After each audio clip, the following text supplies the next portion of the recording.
കണ്ണൂരിൽ നിന്ന് ബിഥുൻ പിള്ളയും അരുൺ ആലത്തൂരും ചേർന്നുണ്ട്. ആദ്യം അരുണിലേക്ക് പോവുകയാണ്. അരുൺ, എന്തായാലും വളരെ വലിയൊരു സ്വീകരണം തുടക്കത്തിലെ അദ്ദേഹത്തിന് ലഭിച്ചു. തലസ്ഥാനത്ത് നിന്ന് കണ്ണൂരിലേക്ക് എത്തിയപ്പോഴും BJP പ്രവർത്തകരുടെ ആവശ്യം ഒട്ടും ചോരുന്നില്ല. ഇനി അദ്ദേഹം തളിപ്പറമ്പ് രാജരാജേശ്വര ക്ഷേത്രത്തിലേക്ക് എത്തുന്നു എന്നുള്ള കാര്യമാണ്. അദ്ദേഹം എപ്പോഴാണ് എത്തിച്ചേരുക? അവിടെ നിന്ന് പുറപ്പെട്ടു കഴിഞ്ഞു. ഒപ്പം വഴി നീളെ പ്രവർത്തകരുമുണ്ട് ആവശ്യമായി.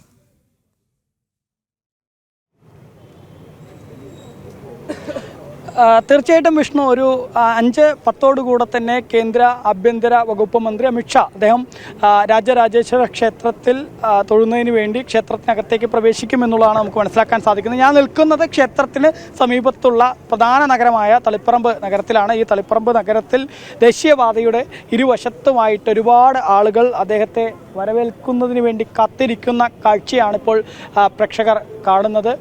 നമുക്ക് ഇന്ന് രാവിലെയൊക്കെ കണ്ടതുപോലെ തന്നെ വലിയ ആവേശം തിരുവനന്തപുരത്തെ കണ്ട അതേപോലെ തന്നെ കണ്ണൂരിലും പ്രവർത്തകരുടെ BJP പ്രവർത്തകർ വലിയ ആവേശത്തോടുകൂടെ ഇവിടെ ഇങ്ങനെ നിൽക്കുന്നത് കാണാൻ നമുക്ക് സാധിക്കുന്നു. കൃത്യം ഒരു ഉച്ചയ്ക്ക് മുതൽ ഉച്ചശേഷം ഈ റോഡരികിൽ ആളുകൾ ഇങ്ങനെ എത്തിത്തുടങ്ങിയതാണ്. അവരൊക്കെ അത്രയേറെ നേരമായി കാത്തിരിക്കുകയാണ് കേന്ദ്ര ആഭ്യന്തര വകുപ്പ് മന്ത്രിയെ ഒരു നോക്ക് കാണുന്നതിന് വേണ്ടി, അദ്ദേഹത്തിന് അഭിവാദ്യം അർപ്പിക്കുന്നതിന് വേണ്ടി, പുഷ്പവൃഷ്ടി നടത്തുന്നതിന് വേണ്ടി. ഏതായാലും ഇന്നത്തെ ഒരു ദിവസം നമുക്കറിയാം, കേരളത്തിലെ BJP പ്രവർത്തകരെ സംബന്ധിച്ചിടത്തോളം, സംഘപരിവാർ പ്രവർത്തകരെ സംബന്ധിച്ചിടത്തോളം ഒക്കെ വളരെ അഭിമാനകരമായ ഒരു നിമിഷമാണെന്നുള്ളതാണ്. കാരണം സംസ്ഥാനത്ത് തന്നെ മറ്റൊരു രാഷ്ട്രീയ പാർട്ടിക്കും അവകാശപ്പെടാൻ കഴിയാത്ത തരത്തിലുള്ള വളരെ മനോഹരമായിട്ടുള്ള, വളരെ വിശാലമായിട്ടുള്ള ഒരു സംസ്ഥാന കാര്യാലയം ഇന്ന് ഉദ്ഘാടനം ചെയ്തിരിക്കുന്നു. ആ ഉദ്ഘാടനത്തിന് ശേഷം കേന്ദ്ര ആഭ്യന്തര വകുപ്പ് മന്ത്രി ഈ ഒരു കണ്ണൂരിലെ പ്രധാനപ്പെട്ട ക്ഷേത്രമായ, സംസ്ഥാനത്ത് തന്നെ പ്രധാനപ്പെട്ട ക്ഷേത്രമായ തളിപ്പറമ്പിലെ രാജരാജേശ്വര ക്ഷേത്രത്തിലേക്ക് എത്തുന്നു എന്നുള്ളത് തന്നെയാണ് ഏവരും ഈ ഒരു നിമിഷത്തിൽ അദ്ദേഹത്തെ കാണുന്നതിന് വേണ്ടി ആവേശഭരിതരായി കാത്തിരിക്കുന്ന ആ ഒരു കാഴ്ച എന്നുള്ളതാണ്. സ്ത്രീകളും കുട്ടികളും അതുപോലെ തന്നെ അമ്മമാരും പ്രായമായ ആളുകളുമൊക്കെ ഉൾപ്പെടെ ഒരുപാട് ആളുകൾ ഇവിടെ ഇങ്ങനെ തിങ്ങി നിൽക്കുന്ന ഒരു സാഹചര്യമുണ്ട്. അവരോടൊക്കെ നമുക്ക് അവരുടെ പ്രതികരണം കൂടെ കേൾക്കാം. ഒരുപാട് നേരമായോ നിൽക്കാൻ തുടങ്ങിയിട്ട്? ഒരുപാട് നേരം നിൽക്കാം. കുറച്ച് സമയമായി. വലിയ ആവേശത്തിലാണ്. രാജ്യത്തിന്റെ ധനകാര്യമന്ത്രിനെ കാണാൻ വേണ്ടിയിട്ടാണ് ഇവിടെ കാത്തിക്കുന്നത്. അതെ, ഈ ആവശ്യത്തിൽ പുറത്തു വരുന്നില്ല എന്നുണ്ടോ? ഒരു ആവേശം പുള്ളിനെ കാണുമ്പല്ലേ പുറത്തേക്ക് വരാം. ഏതായാലും ഒരുപാട് ആളുകളുണ്ട്. ഒന്ന് സംസാരിക്കാനൊക്കെ കുറച്ചൊന്ന് ആളുകൾ മടിച്ചു നിൽക്കുന്നു. യുവാക്കളെ പോലെ ആളുകളൊക്കെ ഒരുപാട് പേര് ഇങ്ങനെ ഇവിടെ നിൽക്കുന്നത് നമുക്ക് കാണാൻ സാധിക്കുന്നുണ്ട്. അവരൊക്കെ വലിയ ആവേശത്തോടുകൂടെ കാത്തു നിൽക്കുന്നു. പ്രായമായ ആളുകളൊക്കെ. ആഭ്യന്തരമന്ത്രിയെ ഇതിനു മുമ്പ് കണ്ടിട്ടുണ്ടോ? ഓ, കണ്ടിട്ടുണ്ട്. വലിയ ആവേശത്തിലാണ്. എന്റെ അപ്പ കട്ടയല്ലേ വരുന്നത്, കട്ടയല്ലേ, പിന്നെ ഉരുക്കല്ലേ, പിന്നെ മനുഷ്യനാണല്ലോ. ഓ, പിന്നെ അതിന്റെയാണ് വലിയ ആവേശമാണ്. അതെ അതെ. ഇങ്ങനെയാണ് ഇവിടെ എല്ലാ പ്രവർത്തകർക്കും മറ്റുമൊക്കെ കാണുന്നതിന് വേണ്ടി എല്ലാ സജ്ജീകരണമാക്കി നമ്മൾ അതിലൊരു കൃത്യമായ ഒരു നിർദ്ദേശത്തിൽ തന്നെയാണ് പരിപാടിയെല്ലാം ആസൂത്രണം ചെയ്തിട്ടുള്ളത്. അപ്പം അമിത്ഷാജി വരുന്ന സമയത്ത് എല്ലാവരും പുഷ്പാർച്ചന നടത്തും, മുദ്രാവാക്യം വിളിക്കും. അങ്ങനെയൊക്കെയാണ്, ഒരു ആവേശത്തിലാണ് പ്രവർത്തകരെല്ലാവരും. ഈ എയർപോർട്ടില് പ്രവർത്തകരുടെ ഇടയിലേക്ക് ഇറങ്ങി നടന്നു വന്നിട്ടുണ്ടായിരുന്നു. ഇവിടെ അതുപോലെ നിങ്ങളുടെ ഇടയിലേക്ക് വരുന്നത് നമ്മൾ പ്രത്യാശിക്കുന്നത്. എന്നുവെച്ചാൽ അതാണ് നമ്മുടെ ആഗ്രഹം. അദ്ദേഹം ഇവിടെ ഇറങ്ങി നടക്കുന്നതാണ് നമ്മൾ പ്രതീക്ഷിക്കുന്നത്. അതുതന്നെയാണ് നേരത്തെ പറഞ്ഞതുപോലെ ആളുകൾ എല്ലാവരും പ്രതീക്ഷിക്കുന്നത്. അദ്ദേഹം ഇറങ്ങി ഈ പ്രവർത്തകരുടെ ഇടയിലേക്ക് നടന്നു വരും എന്നുള്ള വലിയ പ്രതീക്ഷയിലാണ് അവർ എന്നുള്ളതാണ്. ഏതായാലും ഒരുപാട് ആളുകൾ, ഒരു ചേട്ടൻ അവിടെ നിന്ന് കുറച്ചെന്തോ പറയാനുണ്ട് പറയുന്നുണ്ട്. ആ ചേട്ടന്റെ കൂടെ പ്രതികരണം കേൾക്കാം. എന്താണ് വലിയ ആവേശമാണ്. അമിത്ഷാ ഇവിടെ നടന്നിട്ടുണ്ട് പയ്യന്നൂരിൽ നിന്ന്. നടക്കാൻ പണിയൊന്നും ഉണ്ടാവില്ല, ഞങ്ങൾ പ്രതീക്ഷിക്കുന്നു. പ്രശ്നമൊന്നും അമിത്ഷായ്ക്ക് അതാ ഇപ്പോൾ അത് പ്രശ്നമായിരിക്കാം ചിലപ്പോൾ. എന്തായാലും ജനങ്ങളുടെ ആവേശമൊക്കെ ഉണ്ടെങ്കിൽ മുപ്പത് ഇറങ്ങി വരുന്നു. വരും, തീർച്ചയായും വരും. അതുതന്നെയാണ് ആ പ്രവർത്തകരുടെ ആവേശം കണ്ടു കഴിഞ്ഞാൽ അമിത്ഷാ അദ്ദേഹം ഇവരുടെ ഇടയിലേക്ക് വരും എന്നുള്ളതാണ് അവരുടെയൊക്കെ പ്രതീക്ഷ എന്നുള്ളതാണ്. നേരത്തെ ഞാൻ പറഞ്ഞതുപോലെ വളരെ പ്രതീക്ഷയോടുകൂടെ ആവേശത്തോടുകൂടെ പ്രവർത്തകരൊക്കെ ഇങ്ങനെ കാത്ത് നിൽക്കുന്ന കാഴ്ചയാണ് കാണാൻ സാധിക്കുന്നത്. ഏതായാലും ഈ ഒരു ക്ഷേത്രം നമുക്ക് അറിയാം, വളരെ പ്രധാനപ്പെട്ട, സംസ്ഥാനത്തെ പ്രധാനപ്പെട്ട ശിവക്ഷേത്രങ്ങളിൽ ഒന്നാണ് രാജരാജേശ്വര ക്ഷേത്രം എന്നുള്ളതാണ്. രാജേശ്വര ക്ഷേത്രത്തെ പറ്റി പറയുമ്പോൾ ആ ക്ഷേത്രം എന്നുള്ളത് ശിവനാണ് ഇവിടുത്തെ പ്രധാന പ്രതിഷ്ഠ. പക്ഷേ പ്രധാന പ്രതിഷ്ഠ ശിവനാണെങ്കിലും ശിവൻ്റേതായ പല വിശേഷങ്ങളും ഇവിടെ ഇല്ല എന്നൊരു പ്രത്യേകത കൂടെയുണ്ട്. ഈ ക്ഷേത്രത്തിൽ കൂവളത്തില ഉപയോഗിക്കില്ല എന്നുള്ളതും അതുപോലെ തന്നെ ധാരയും രുദ്രാഭിഷേകവും പതിവില്ല എന്നുള്ളതും പ്രദോഷ വ്രതത്തിന് പ്രാധാന്യമില്ല എന്നുള്ളത് ഉൾപ്പെടെ അവിടുത്തെ പ്രത്യേകതയാണ് എന്നുള്ളതാണ്. ബുധനാഴ്ച വിശേഷ ദിവസമായി ആചരിക്കുന്നു തുടങ്ങിയതും ഈ ക്ഷേത്രത്തിലെ ഒരു പ്രത്യേകതയാണ് എന്നുള്ളതാണ്. എന്നാലും പ്രതിഷ്ഠാരൂപവും ഭാവവും എല്ലാം ശിവൻ്റേതാണ്. കേരളത്തിലെ പുരാതനമായ 108 ശിവക്ഷേത്രങ്ങളിൽ ഒന്നായി ഈ ക്ഷേത്രം കരുതപ്പെടുന്നു എന്നുള്ളതും ആ ഒരു പ്രത്യേകതയാണ്. ഒരുപാട് യുവാക്കളൊക്കെ നമുക്കിവിടെ ഇങ്ങനെ കാണാൻ സാധിക്കുന്നുണ്ട്. ഇവരുടെയൊക്കെ പ്രതികരണം കൂടെ കേൾക്കാം. വലിയ ആവേശത്തിലാണോ? അതെ, വലിയ ആവേശത്തിലാണോ മോനെ?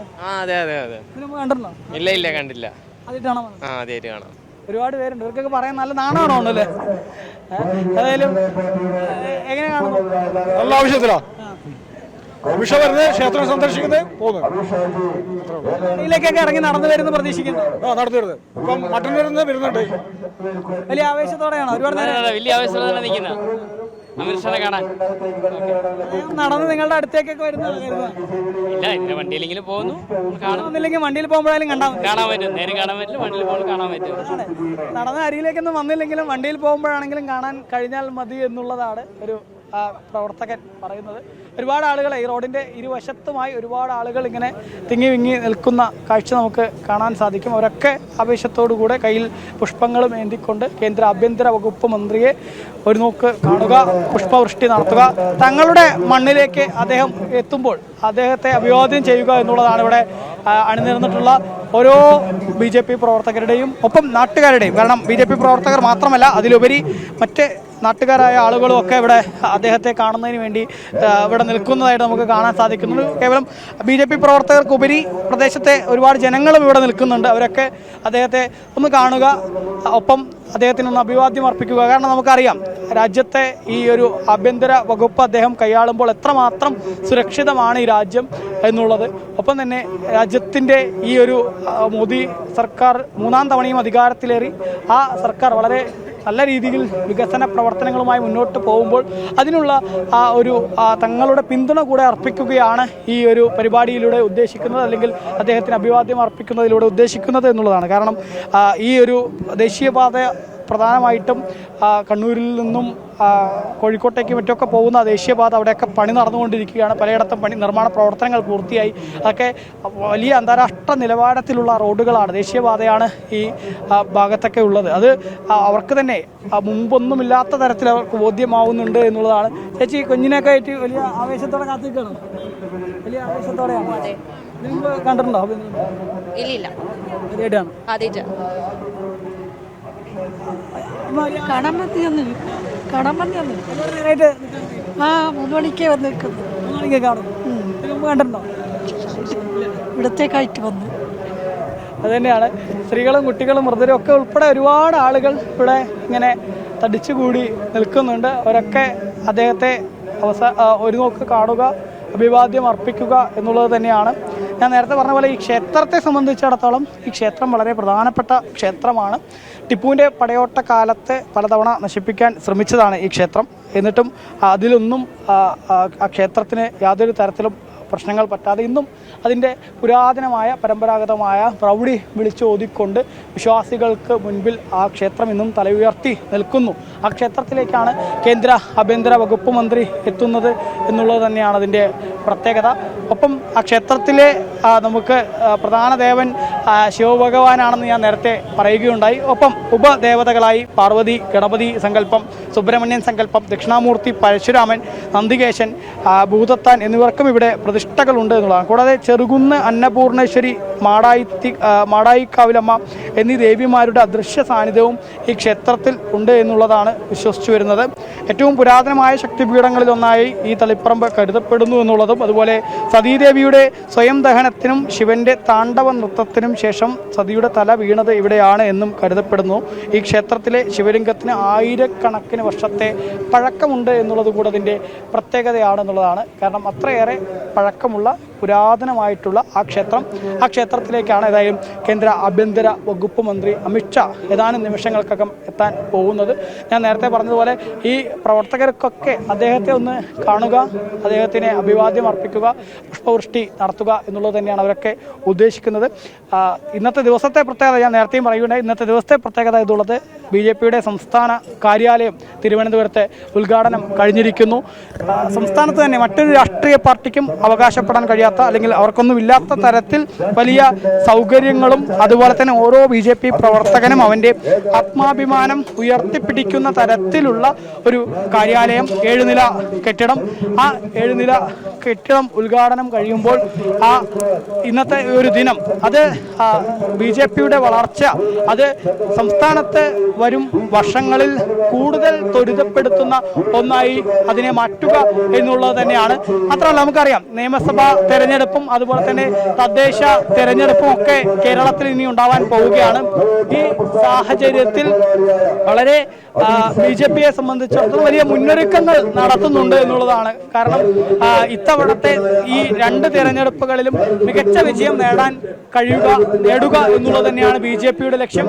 കഴിഞ്ഞ ലോക്സഭാ തെരഞ്ഞെടുപ്പ് നമുക്ക് ഏറ്റവും ഒടുവിൽ നടന്നിട്ടുള്ള പ്രധാനപ്പെട്ട കേരളം മുഴുവനായിട്ട് നടന്നിട്ടുള്ള പ്രധാന തെരഞ്ഞെടുപ്പ് എന്നുള്ളത് കഴിഞ്ഞ ലോക്സഭാ തെരഞ്ഞെടുപ്പാണ്. ആ ലോക്സഭാ തെരഞ്ഞെടുപ്പിനെ സംബന്ധിച്ചിടത്തോളം BJPക്ക് കേരളത്തിൽ വലിയ മുന്നേറ്റമാണ് ഉണ്ടാക്കാൻ കഴിഞ്ഞത്. തൃശ്ശൂരിൽ സുരേഷ് ഗോപി വിജയിക്കുകയുണ്ടായി.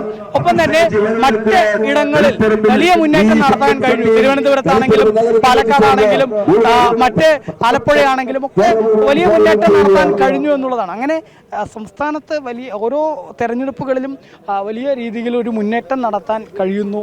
ഒപ്പം കഴിഞ്ഞ തവണ ഒരു ലോക്സഭാ സീറ്റ് ഉൾപ്പെടെ BJPക്ക് നേടാൻ കഴിഞ്ഞു. അപ്പോൾ ഇത്തവണത്തെ ഈ തദ്ദേശ തെരഞ്ഞെടുപ്പാണെങ്കിലും അതല്ലെങ്കിൽ വരാൻ പോകുന്ന നിയമസഭാ തെരഞ്ഞെടുപ്പാണെങ്കിലും ഒക്കെ BJPയെ സംബന്ധിച്ചിടത്തോളം വളരെ നിർണായകമായ ഒരു തെരഞ്ഞെടുപ്പാണ്. ആ തെരഞ്ഞെടുപ്പിലേക്ക് കേരളം കടക്കാനിരിക്കെയാണ് കേന്ദ്ര ആഭ്യന്തര വകുപ്പ് മന്ത്രിയും ഒപ്പം തന്നെ BJPയുടെ മുൻ ദേശീയ അധ്യക്ഷനുമൊക്കെയായ അമിത്ഷാ ഈ സംസ്ഥാനത്തേക്ക് എത്തുന്നത്. ഇന്നാണെങ്കിൽ ഇത്രയും സംസ്ഥാനത്ത് മറ്റൊരു രാഷ്ട്രീയ പാർട്ടിക്കും അവകാശപ്പെടാൻ കഴിയാത്ത തരത്തിലുള്ള വലിയൊരു സംസ്ഥാന കാര്യാലയത്തിൻ്റെ ഉദ്ഘാടനവും അദ്ദേഹം നിർവഹിച്ചിരിക്കുന്നു. ഇനിയിപ്പോൾ ഏതായാലും അദ്ദേഹത്തിൻ്റെ ഈ കണ്ണൂരിലെ മണ്ണിലെ സന്ദർശനം, ആ സന്ദർശനത്തിന് അദ്ദേഹത്തിന് എല്ലാ വിധത്തിലുള്ള സൗകര്യങ്ങളും ചെയ്തു നൽകുക, ഒപ്പം അദ്ദേഹത്തിന് ഒന്ന് അഭിവാദ്യം അർപ്പിച്ച് അദ്ദേഹത്തിന് പുഷ്പങ്ങൾ അർപ്പിക്കുക എന്നുള്ളതാണ് ഓരോ പ്രവർത്തകരെ സംബന്ധിച്ചിടത്തോളം അവരുടെയൊക്കെ ആ ഒരു ഉദ്ദേശം.